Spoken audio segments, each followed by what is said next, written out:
Patrick. For those of you who may not know, she lost her husband over the weekend after a very long battle with cancer. So we're holding Heather in our hearts. Today marks our final program focused on global citizenship, cornerstone of the healthy community.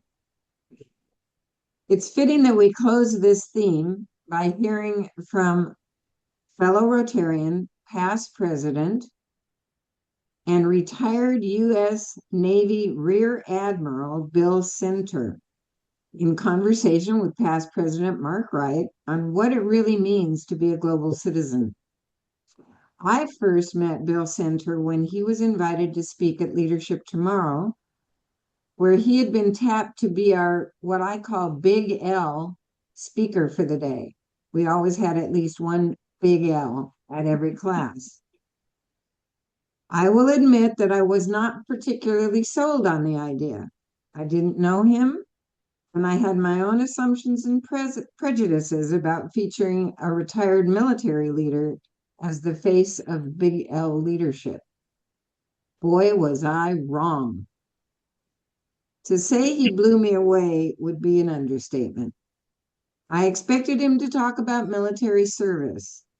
Instead, he talked about humility, about the critical role of nonprofit leadership, and about the urgent work of eliminating extreme global poverty. Over a 35-year Navy career, he commanded ships around the world. He advised the Joint Chiefs of Staff on arms control. How many of you can say that?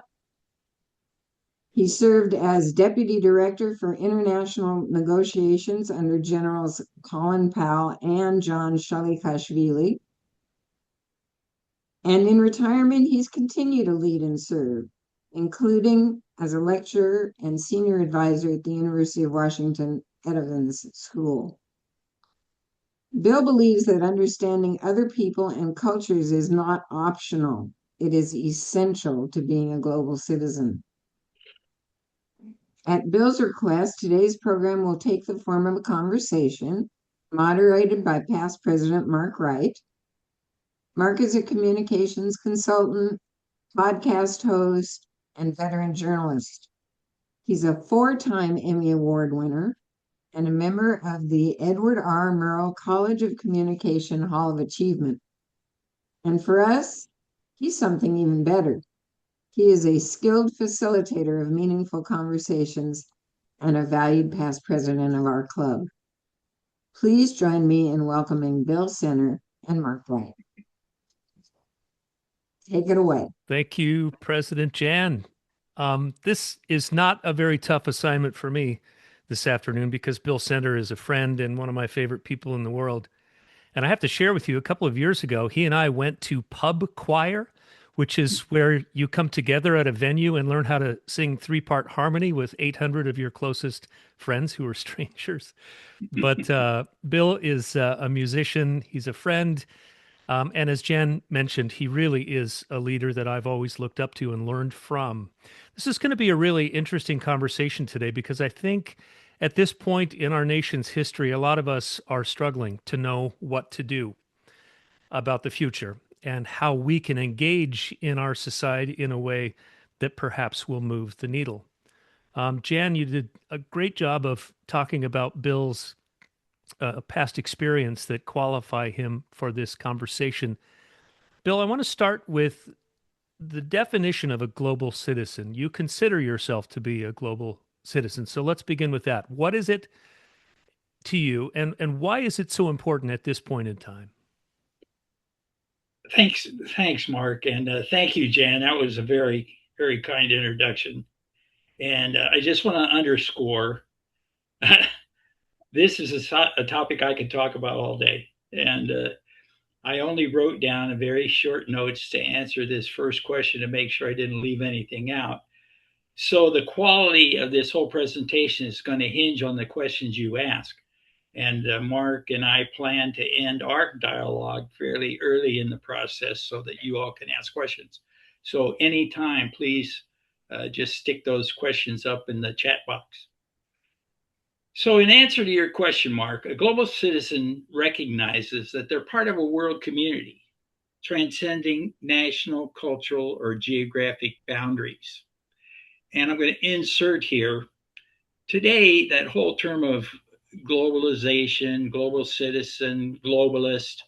In some quarters, they've fallen into real disfavor, and you cannot allow that to be disincentivizing or discouraging. Global citizens prioritize global issues like human rights, sustainability, and inequality, and they advocate for collective action to solve challenges affecting everyone.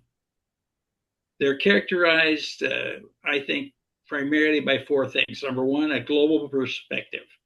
They understand how the world works. They understand that injustice anywhere is a threat to justice everywhere. They understand that we all share the global commons and we have a stake in protecting them. They understand war and extreme poverty anywhere are a challenge for humans everywhere. They understand that the health of a global economy is just as important as the health of our national economy. Second thing, and this is tremendously important, and it addresses a question that I've been asked often, well, what can I do? Global citizens are actively engaged.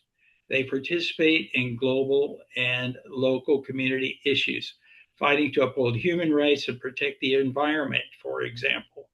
You'll recall we just observed Earth Day, reminding us to think globally and act locally. One thing that we are relearning in our current environment is showing up makes a difference. You know, if all you can do is roll out there in your wheelchair and hold a sign, then roll out there in your wheelchair and hold a sign. If all you can do is make a contribution to an organization that's doing good work, then do that. You know, money is a powerful thing.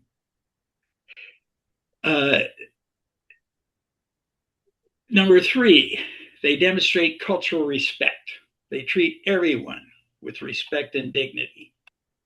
They value cultural diversity, possess empathy, and are comfortable navigating different cultural contexts and situations. Four, they have a sustainable mindset. They often embrace sustainable lifestyles, minimizing their environmental impact to protect the planet while working to make their hometown more sustainable as well. They believe it is the responsibility of each succeeding generation to leave our planet better than we found it. What can I say? We got some work to do. Some examples. I think when somebody asks a question like that, having an example sometimes can be helpful. And I'm just going back within my own lifetime, which is unfortunately getting to be quite a way back. Guys like George Marshall, William Fulbright, Senator Fulbright, Eleanor Roosevelt, Madeleine Albright, Colin Powell, Bill Gates Sr., Ralph Monroe, Geraldine Brousseau, Kathy Gibson, Larry Granite, Jan Levy, and most, if not all of you online today. Organizations like the Gates Foundation, PATH, and Peace Trees Vietnam are global citizens.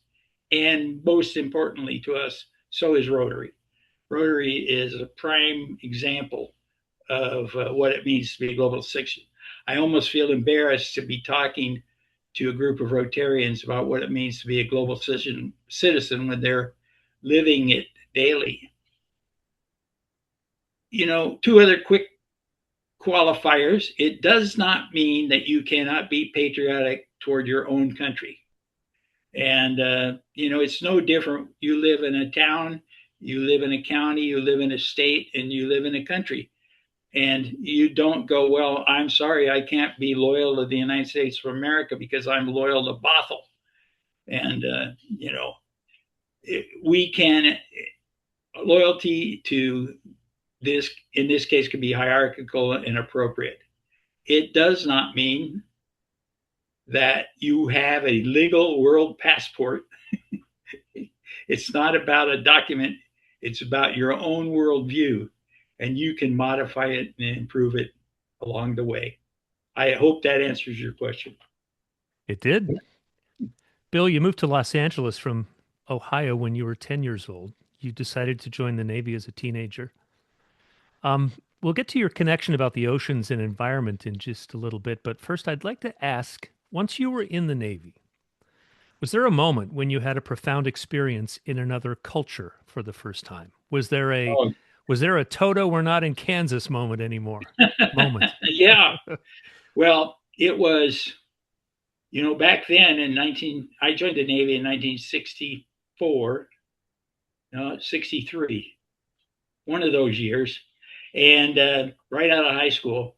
And back then, the recruiting slogan was join the Navy and see the world. Well, that appealed to me. And in high school, I had read those great Clavel books, Shogun and Taipan, and I was fascinated by both of them, Japan and Hong Kong. And I thought, boy, if I could visit any place in the world, I would love to go to Japan or Hong Kong. Unbelievably, I went to Naval Academy, and in 1967, in my first class summer training, the first place I ever visited in the Navy was Hong Kong. I think I was destined. And then when I graduated, the first place I was stationed was Japan. Carla and I lived in Japan for 2 years, the first 2 years of our marriage, and that cast a die. We loved living in Japan. It gave us a real boost up in the world view. So in the Navy part, that's it. But the whole transition, I will tell you, of moving from Ohio, as I was telling people earlier, moving from Ohio to California, also really opened my eyes to the bigger world out there. And I don't want to say we were provincial back in Ohio, and I guess that would have been about 1954 when we moved. But, there was no foreigners in our town and no minorities. And when I got to California, holy cow, different world. And I kind of like the new world. In fact, I love the new world. I feel very privileged to have grown up in California. Bill, I'd love to explore a little bit more about how the Navy brought you physically face to face with other cultures and the health of our oceans and the environment. When you were commanding ships, was there a formal way of preparing your sailors about other cultures before they set foot ashore in other countries? Was there a formal process there? I don't know if they still do it like this. They probably have something similar. But when I was captain, we used to, before we went on deployment, which is what we call our 6-month pleasure cruises out to various parts of the world, we would have a cultural enrichment seminar. And these experts would come over and talk to us about the cultures and places that we were scheduled to visit. And I learned a lot from those presentations. Then if we had a kind of a pop-up someplace we were going that we hadn't learned about, we'd get the whole crew together, and people in the crew that had been there before would talk about what they learned. Back then, I remember one of the big emphasis points was, hey, Singapore, you probably heard about the Rotan. It's not a joke. If you jaywalk or litter, you will get a couple of whacks with the Rotan. Everybody always has to test the system. But that's an example of the kind of thing. We were lucky enough, the ships I was on, I spent a lot of time on ships that were based in Japan. And so there, you're kind of swimming in the water all the time, and you're very culturally acclimated. At one point, the Navy, they used to call us Westpac rats because we stayed there because we loved the place, and we just rotate from one ship in Japan to another. Yeah.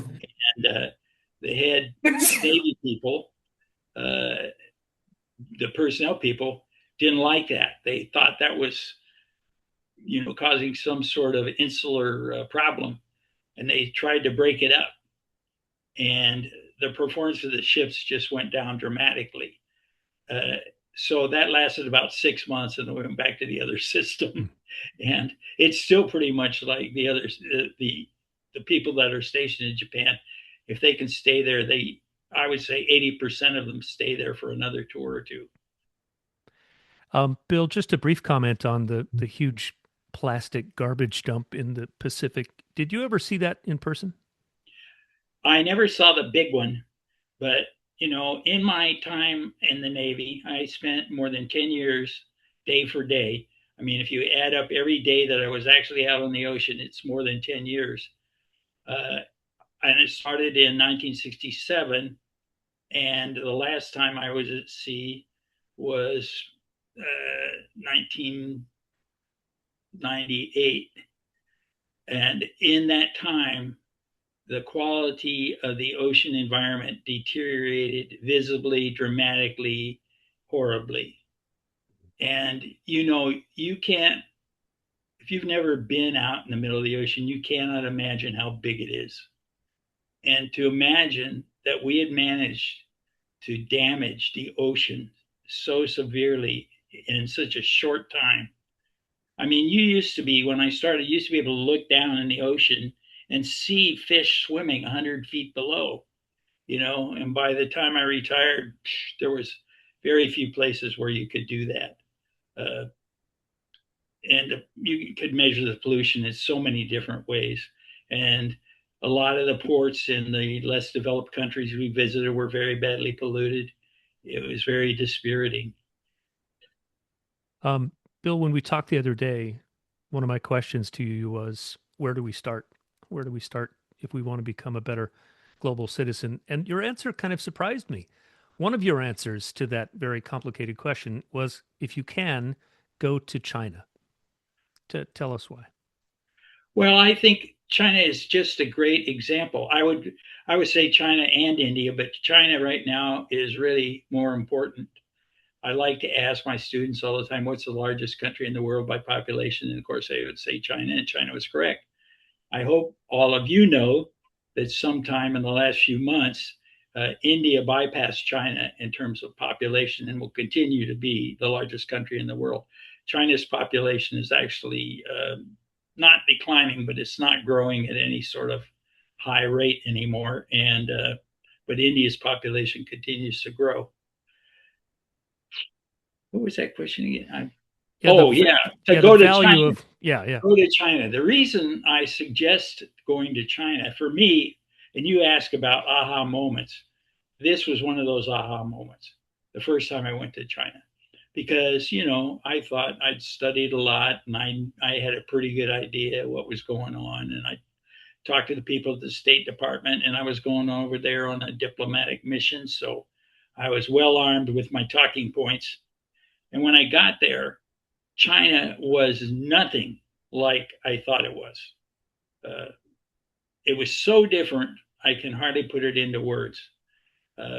When I try to describe it to people, I say the first thing I learned that was really important is the people in China don't really care what people in America think.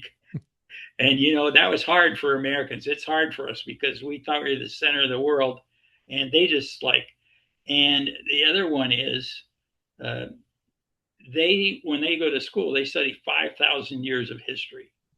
And I mean, they learn it 5,000 years. And, the last 200 years haven't gone so well compared to the previous time.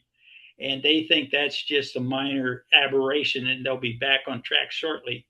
And all indications are they're right about that.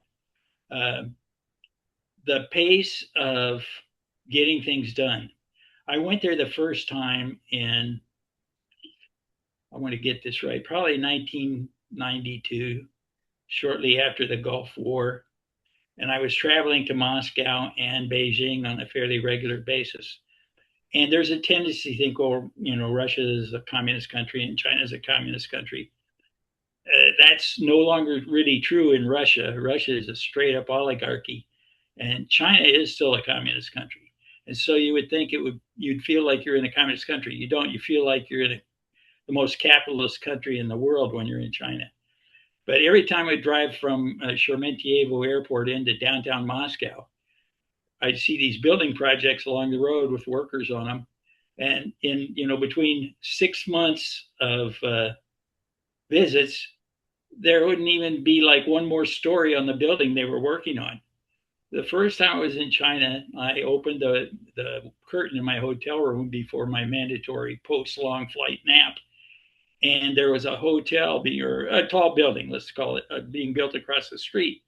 And they were still using that old bamboo scaffolding back then. And I looked across the street and I watched them working, and man, they were going like crazy. And I got up in the morning and I opened the curtain again, and that building was literally 3 stories higher. I am not making this up. They just don't sit on their hands, and it is a go get 'em business.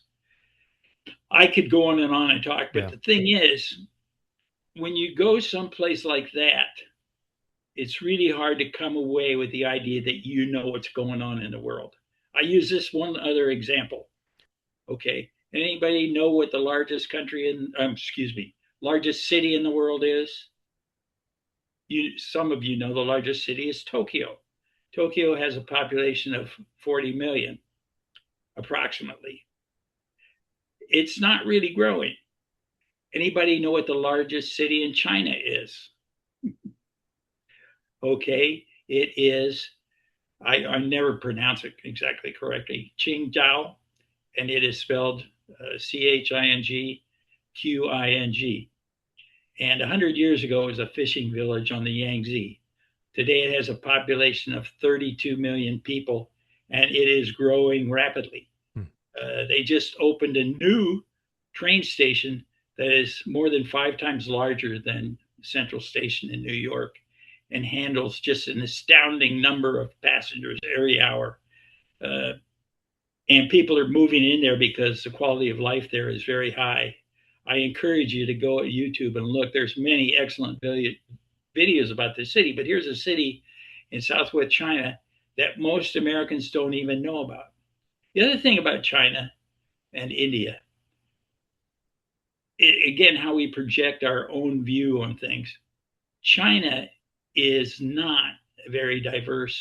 It's hardly diverse at all. It's a highly homogeneous country like Japan. And I'd say 95% or more of the people in China are ethnic Han Chinese. You can find many cities in China where literally everybody that lives there is ethnic Han Chinese. And there might be some, Western students there, but and we compare it with India, which is so diverse. They have 112 dialects and languages spoken in India. They just have 2 really in China. They do have the minority groups that get a lot of attention because of the way that China treats them rather harshly. And I think it's appropriate that they get attention, but it's important to understand that the people in China are pretty much all on the same page. And it's hard for us to grasp that until you go there and see it. Yeah. And I'm guessing, the other advantage is when you get to see countries yourself, you're not relying on the narrative of someone else to describe those countries and what their motivations are. Before we open it up to questions, Bill, I'd love to get your perspective on this. I feel like as the world is getting more complicated, our politicians are oversimplifying both the problems and the solutions. Whether it's environment, economy, trade, vaccines, science, even the threat that nuclear weapons pose. Mm-hmm. Since you used to play a key role in both nuclear arms agreements and negotiations, can you help us make sense of how complicated that is and how can we figure out the truth? And because obviously listening to our politicians is not a good source of information for what actually is happening in places like Iran. Okay, I'm going to take one step back from your question and start at one little level higher. Mm-hmm. What happened, 50 years ago when Senator William Fulbright was in Congress, and he was just a great, great statesman. And he came from Arkansas, and he could afford to take whatever was the right vote on any issues on foreign affairs and international affairs, because the voters in Arkansas just didn't care. As long as he took care of the poultry farmers and the other, hometown issues in Arkansas, he's going to get reelected. And he did a good job of that. And, we had senators like William Proxmire and others. We had senators that could focus on issues and really be leaders on those issues. And Patrick Moynihan, Tip O'Neill, others that made a real difference. And it was because we didn't really have many single issue voters at all back then. About 30 years ago, uh, a lot of the political gurus did a lot of polling, and they discovered the wedge issues, and you listed them off. The environment, right to life, guns, and they said, okay, well, here's the fraction points. These are the points on which we can fracture the electorate and carve it up. That is 10 times more powerful than gerrymandering what's been done. And we do it by not giving them the whole story. We give them a bumper sticker. That's what happened with immigration. I mean, how many times in the last, pick a date, have you heard anybody say that immigration is good for our country? You just very rarely hear it. And then when they do, they can't really articulate the reason. They don't say that our economy will shrink without the immigrants. You cannot grow the economy without a growing population. And if we didn't have immigration, our population would be shrinking. People don't believe that, but it's true. But those issues have become the wedges that have fractioned the Congress. It's not fractioned along 2 lines, it's fractioned along 50 lines like a diamond that was hit with a sledgehammer. And it was done intentionally, maliciously, all in the name of power. And I'm very resentful of it. You highlighted one issue, nuclear weapons. I mean, I could talk about that for an hour and just begin to scratch the surface. Nuclear weapons are a psychological weapon, and people are using it that way, but people are terrified of it, and there's no reason to be terrified. I say that, and people go, well, yeah, there's no reason to be terrified of nuclear weapons. I mean, 2 of the 3 ships I was captained were nuclear capable, and I slept with nuclear weapons on one of the ships. The nuclear weapons were literally right below my bunk. Probably says something about my health. And, I can say this now because the ships are gone. Midway was nuclear capable. Also, I was the engineer there. And, for us, it was just like, I don't want to say business as usual, but it was a day-to-day thing, and we knew how to deal with it. And nobody on the ship ran to the other end of the ship because we were moving a nuclear weapon around. And the other thing that isn't mentioned very often on nuclear weapons is the main thing driving Iran to want to have a nuclear weapon is the fact that Israel has a bunch of them. They probably have at least 50 and maybe more. And they just want to have one as a means of deterring Israel from using theirs. And I think that's perfectly rational behavior. So I could go on. Let's get to the questions. Okay. Nicole, Hopefully over there to are you. some.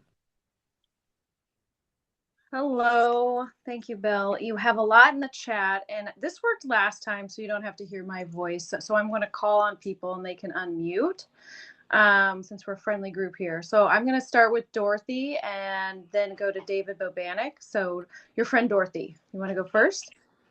Thanks, Nicole, but you have a lovely voice.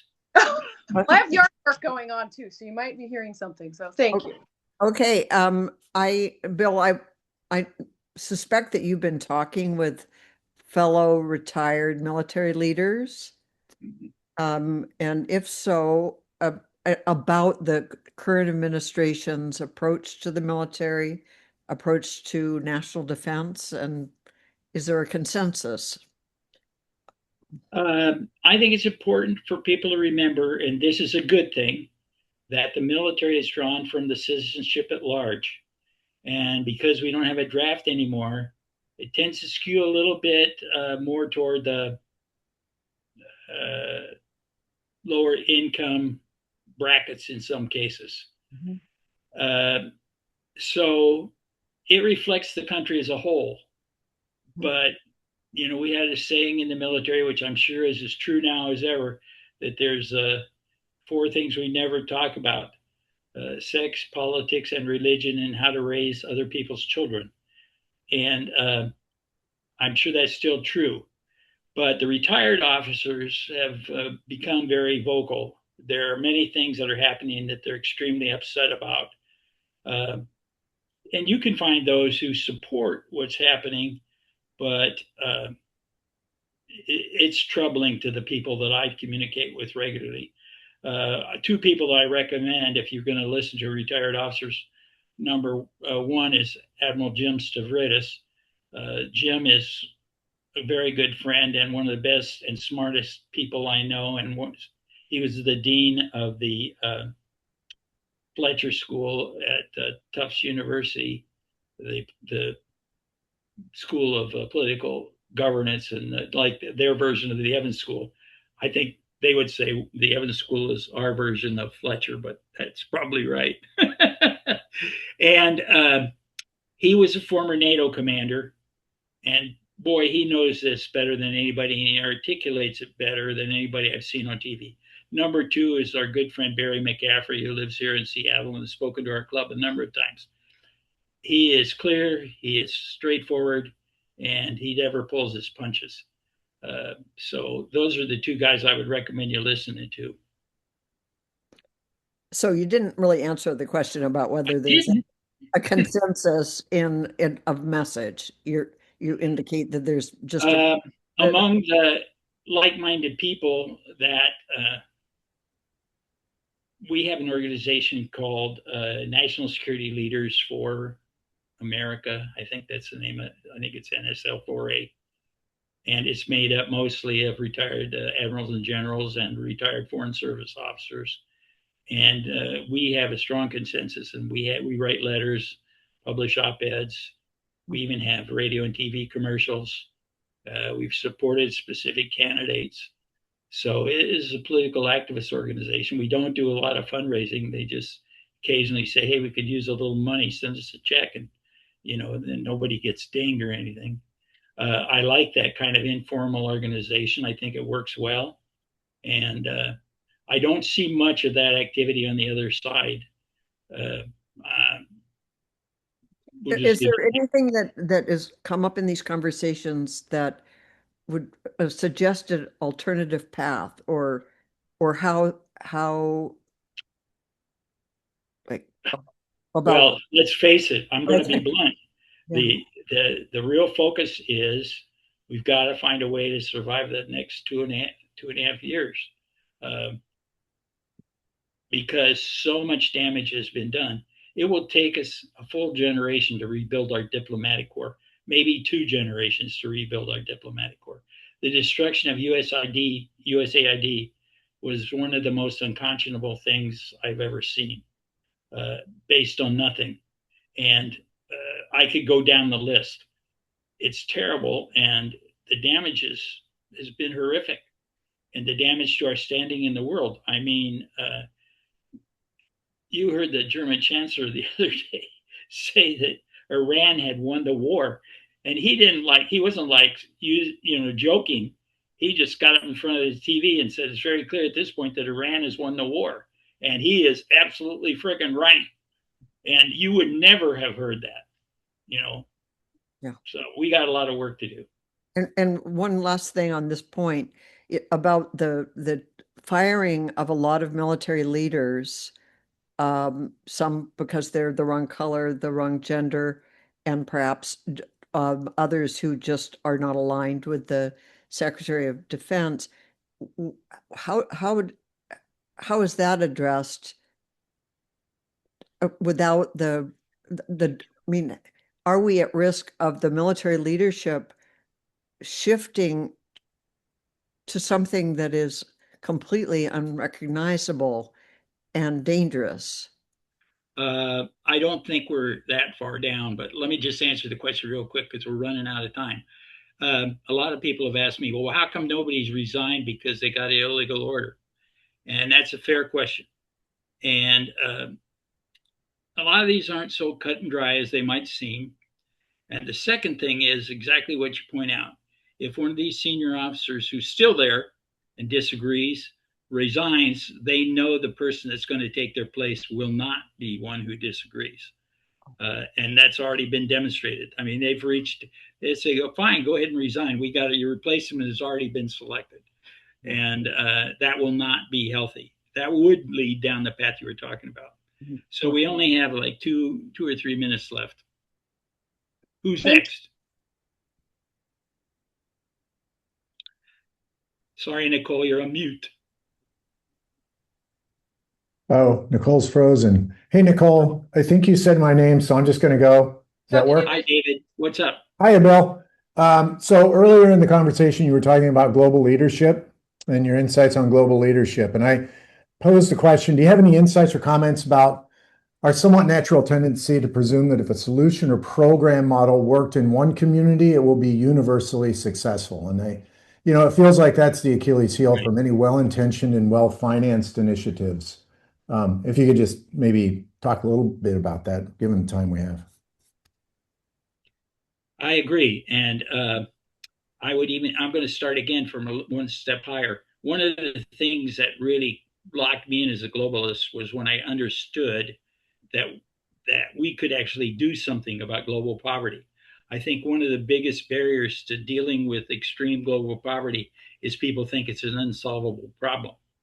And the fact of the matter is, more people live above the extreme poverty line now at this point in history than ever before. In fact, only about 9.2% of the world's population is living in extreme poverty right now, which is an incredible achievement. But it wasn't all done with one program. It's like take that think locally, act globally thing and kind of turn it on its side and look at it that way. That when people say, well, how are you going to solve global poverty? I say, well, could you lift one person out of poverty? And they go, yes. I say, could you lift one family out of poverty? Sure. Could you lift one village out of poverty? Yeah, I think so. I said, okay, we just need to do that 1,000,000 times. And it won't be the same for each person. And you know that when you think about it at that scale, that each one is different. And that you need to go in and find out the solution that works for them and the solution that they really want. So thanks, David. And thanks for your leadership. I should have put Harvest Against Hunger in there. You guys, just because you're dealing with a problem on the local level doesn't mean that you are not dealing with it globally. We're all swimming in the same water. Thanks. I'd like to get one more question in. How about Pete Delaney? Can you read your question? Hi, Pete. First of all, hi, Bill.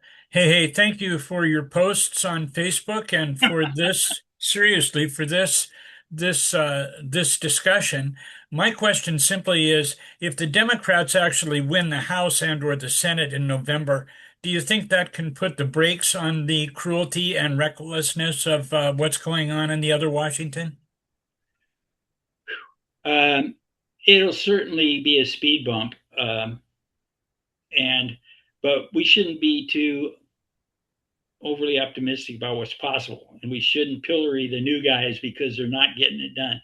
A lot of people think that somehow impeaching the president would be a good thing. Be careful what you wish for, because just say the words President J.D. Vance a few times, and then, you just have a younger, stronger, more capable guy doing the job. I don't think his priorities would be shifted at all. So from my vantage point, we could be worse off. At least the president right now is focused on a lot of other things like the ballroom that, they're bad, but they're not going to kill anybody. So it's really important to get people out to vote. We need a huge turnout in this election. I have one last thing to say. I'm sorry, Jan, if you give me this time, which is voting. One of the problems I think we have, it's just like the other wedge issues. The president has convinced people that there's a lot of corruption in voting and there's a lot of cheating, and that voting by mail in particular is really bad. And he could sell that idea for the same reason as like nuclear weapons and a bunch of other things, because nobody actually knows how vote by mail works. And I would love to have our Secretary of State get on the air with Rachel Maddow and spell it out for people. It's not enough just to put up a chart that shows how many court cases they've lost and the real numbers are really small. People aren't impressed by that. But I think having somebody who really knows what they're talking about to get up there and explain how safe vote by mail is and what a great thing it is, especially if you're 80 years old. Other than that, I have no opinion. You guys are the best. Thank you. Hi, Trish. There are a ton of questions in the chat. Nicole, did you have any more you wanted to add there? Sorry, it No. keeps unmuting me. But no, I guess a quick one is if we all could take your class, Bill, and you assigned us a book to read right now for your class, what would it be? I'm going to piggyback on that. If Okay. you don't already know a second language, which one do you want to learn? Oh, all of us. Okay. I like Italian. Okay.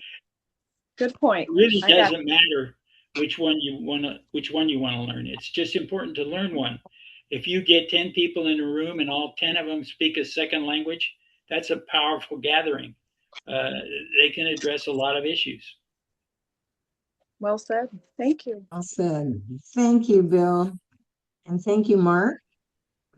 And as a thanks for your participation today, our club's foundation will be providing 600 services of healthy produce to those in need through Harvest Against Hunger.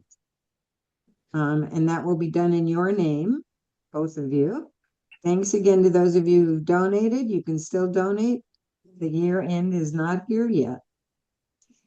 I also want to thank REB Enterprises and Carl Benke for their meeting support this year, Bloodworks Northwest and the Westland Morse Group with Baird Private Wealth Management for their sponsorship support. At this time, we are so lucky to have Maddie Von Hoff with us. Maddie is the current chair of the International Service Committee, and she's going to give us a quick update on what we're doing as global citizens in Rotary in this club. Maddie. Thank you so much, Jan. Give me 1 second to get everything situated. Can everyone see my slides? Perfect. Yeah. Hi, everyone. My name is Maddie Von Hoff, and I have the privilege of serving as chair of our International Service Committee. And I'm also president-elect of the Seattle Rotary Service Foundation. So this month's theme really sits at the intersection of the things I care about most, which is having a global impact, showing local leadership, and building meaningful partnerships. And I think, at a time where the world really does feel increasingly divided, I believe now more than ever in the importance of global citizenship and really the idea that our responsibility to each other doesn't just stop at our borders. And, reiterating what Admiral Bill was saying, to be a global citizen is to be a patriotic American. And I think that is something Rotary does so well, is we in Seattle Rotary really blend those two ideas together and live out those ideas, that we believe in the strength and generosity of American leadership so much that we are spending our time together to work to connect people and resources and ideas across countries to really solve those problems together. And so today I wanted to give you a quick overview of what our International Service Committee does, the impact we are making together all around the world, and how you can be a part of it. So, as Rotarians, we are part of a global network of 1.2 million people that are committed to working together to solve some of the world's biggest challenges. And I think what makes Rotary really unique is we are not just donors, and we know the work does not just end in our own backyards. We really do serve as partners and reach out our hands to our Rotary neighbors all across the world in meaningful service and really bring our time and expertise and relationships to the table. And I've just found time and time again that serving on the International Service Committee is one of the key ways that you can be a part of that global network without ever having to leave Seattle. So, a little bit about what our committee does. Our committee does three core things. First is we work to inform members about global challenges and opportunities, especially where Rotary can make a difference.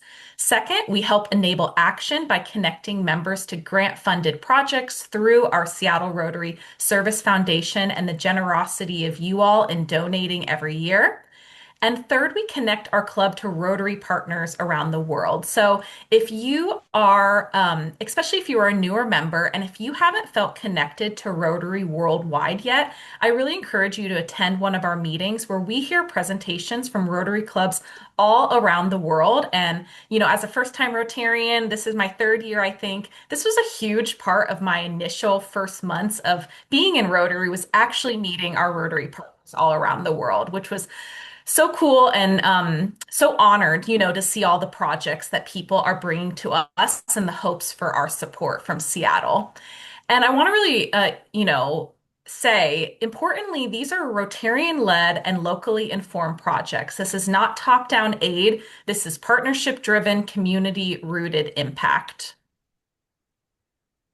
And so a little bit about our impact over just the past 2 years alone, our Seattle Rotary Service Foundation and you have contributed over $80,000 and impacted the lives of more than 30,000 people living all around the world in partnership with Rotary clubs in other countries, as well as our fellow clubs in 5030. And this is measured in, this money and this impact has saved lives. It has provided clean water, health services, education, and much, much more. And that is all made possible by you all here in this room today. And so I want to bring this to life with a few examples. And what better way to demonstrate this through pictures and video? I think my favorite part of being chair has been sometimes I open my email and I see photos and videos from projects all around the world that we have supported of our impact. So first, in Zambia, we supported the Mano School for the Visually Impaired and helped expand access to education through Braille equipment. And just want to show you a little bit of these students receiving some of the equipment that your donations helped fund. Allow, so enter. Box enter. Touch it, Okay, touch that try to face go button. down. Try to go down. Deny button. Go up. Up. Allow keyboard to access photos, media, Okay. and files on your device. Top. Oh, okay. We are looking for allow.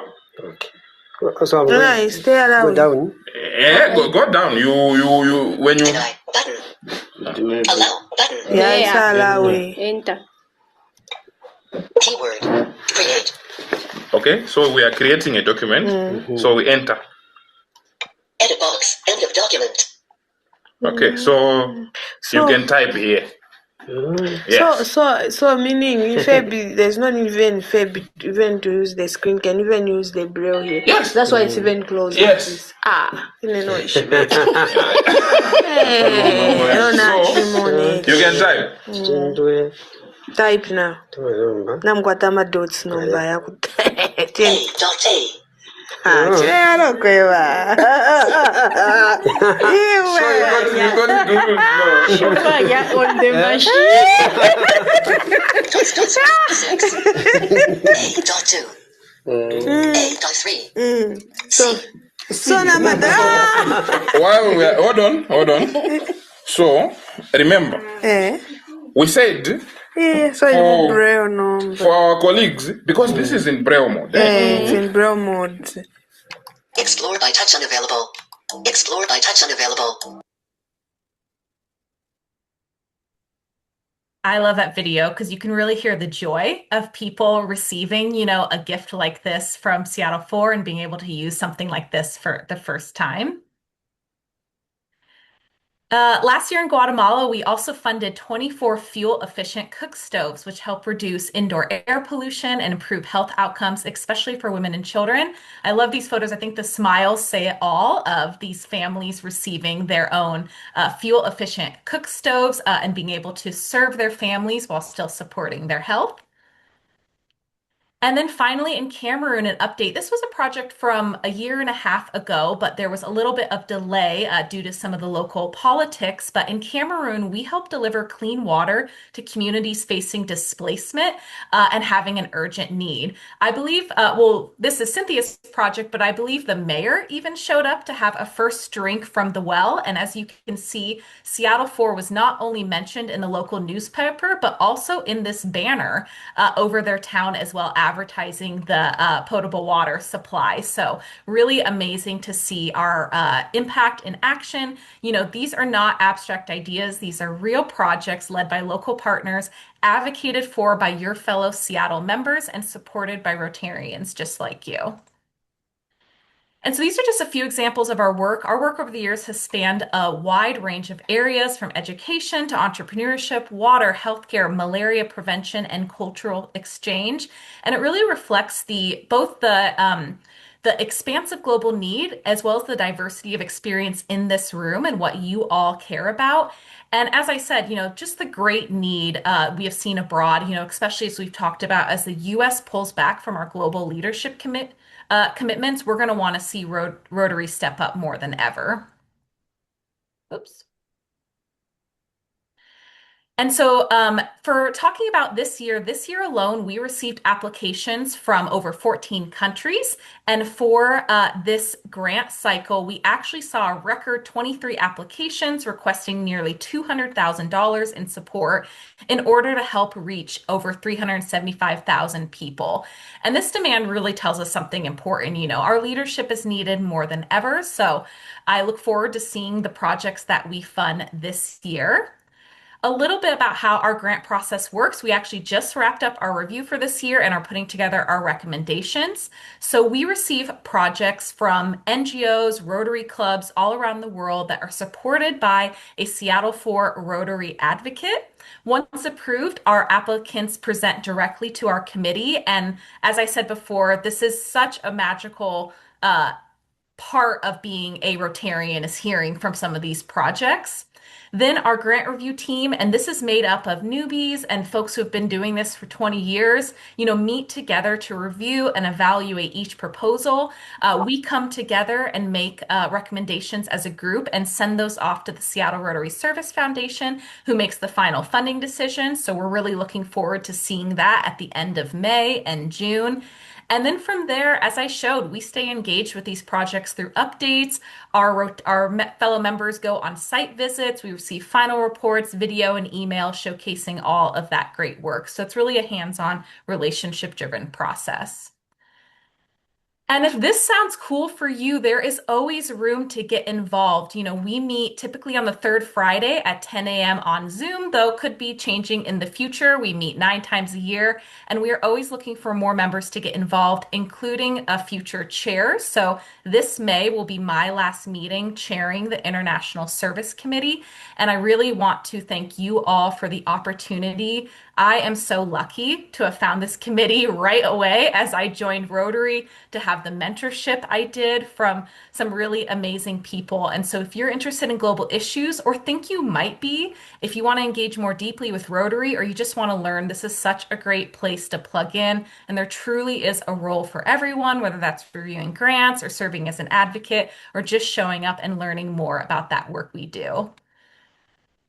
So just closing with this, you know, this committee is so special to me, of course, because of the impact we have, but it is just, man, the Rotarians who serve on this committee are some of the truly most special, knowledgeable, engaged, caring people that I have met and who have mentored me, and where I've learned so much. You know, people who care enough to show up for people all around the world that they might never meet themselves, and people who truly do exemplify global citizenship and leadership. So thank you all so much. Wow. Thank you, Maddie. We are so lucky that you're going to be the next foundation president. I'm thrilled. Nicole, do you have any announcements for us? Nicole? Yes. Sorry, I'm using my phone and my computer.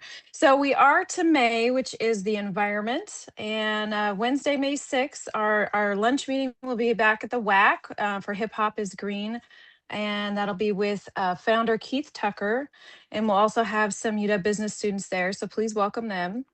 Wednesday, May 13th, we will have an evening event from 5 to 7 p.m. At Cascade PBS with two stars, Rachel Bell of the Nosh and the newsfeed host Paris Jackson.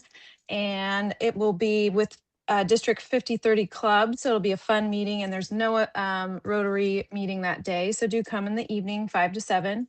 And there's a sign up in the newsletter, of course.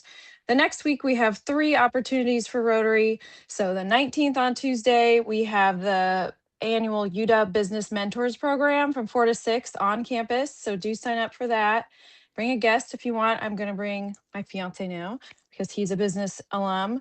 Wednesday, May 20th, we have a lunch meeting at the WAC with WSU Ruckelshaus Center Director Julia Carboni, and she's going to talk about collaboration and local solutions to solve problems with public spheres. And the next day, Thursday, we have another evening event, the Pinkham and Steel SRSF Major Donors Reception. You know who you are if you've been invited, 5 to 8 p.m. And the following week, we have 2 events on one day. So the last meeting of May, Wednesday, May 27th, we have a Zoom only meeting with retired philanthropy director Dave Spicer, who also has an environmental sustainability committee role with District 5030 and is an environmental advocate as well as a fundraiser in his career. And in the evening, I think I just saw an email from FEDVA that there's still a couple spots left for her ethnic dinner at Harissa Mediterranean Cuisine. So she will take those. That's it. Thank you, Nicole. As we close out today's program, which closes out our month on global citizenship, I keep coming back to this one very simple idea. Global citizenship is not about how far you travel. It's about how far your concern reaches. As we think about it and about Rotary's role in the world, I'm reminded of the words of Mahatma Gandhi. The best way to find yourself is to lose yourself in the service of others. That's what Rotary gives us. It's a way to step beyond ourselves, beyond our borders, and into the lives of others, not just to understand the world, but to improve it. Maybe the question we carry with us isn't, what does it mean to be a global citizen? Maybe it's, where and how will I show up next? I want to thank Maddie again for all your work with ISC and for taking on SRSF next year. Thank you so much to Admiral Bill Center and Mark Wright for helping us think bigger and to act with purpose. Bill Center, you are an extremely welcome example of that. And thank all of you for joining us. I hope to see you at the WAC next week. As Nicole says, we'll be shifting our healthy community focus to the natural environment. And we will be joined by Keith Tucker, who is the founder of Hip Hop is Green. I have no idea, but I'm excited to hear from him. Thank you all. We are adjourned.